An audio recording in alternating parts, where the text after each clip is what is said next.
वो खौफ पैदा कर रही है, हिंदू और मुसलमानों के बीच में विखवाद कराना चाहती है, अपनी वोट बैंक का कंसोलिडेशन करना चाहती है। ममता जी को शरणार्थी और घुसपैठिए दो शब्द के बीच का अंतर ही मालूम नहीं है। हम चाहते थे कि समेकित नजरिया में तब्दील हो, लेकिन उसका अभाव है प्रधानमंत्री जी में भी और गृह मंत्री जी से भी। बस इतना आग्रह करेंगे कि चुनाव की गर्मी बहुत बढ़ेगी, आपस में व्यवहार में गर्माहट बनी रहे।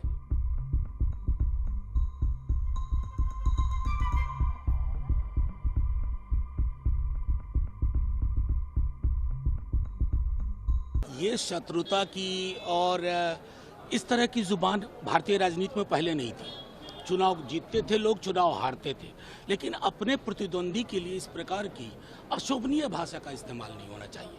मैंने तो सीएए पर माननीय गृह मंत्री जी का तब भी भाषण सुना, 2019 में दिसंबर के महीने में ये पास हुआ। हमने अपना प्रतिरोध दर्ज किया था।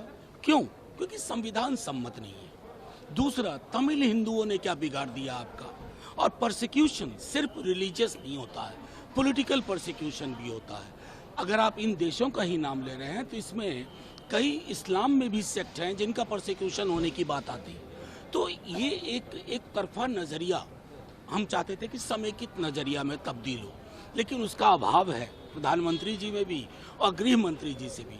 बस इतना आग्रह करेंगे कि चुनाव की गर्मी बहुत बढ़ेगी, आपस में व्यवहार में गर्माहट बनी रहे। नहीं, ममता जी को तो मालूम है, लेकिन संभवतः प्रधानमंत्री जी और गृह मंत्री जी हर व्यक्ति को घुसपैठिया करार देने की जो बंगाल में इन्होंने कोशिश की, दिल्ली में कोशिश की, ये शब्द उचित नहीं है। आपकी सरकार 10 बरस है, अगर घुसपैठ हो रही तो किसका फेलियर है? आपका फेलियर है। बीएसएफ कौन कंट्रोल करता है? आप कंट्रोल करते हो। तो आप देश के सबसे कमजोर गृह मंत्री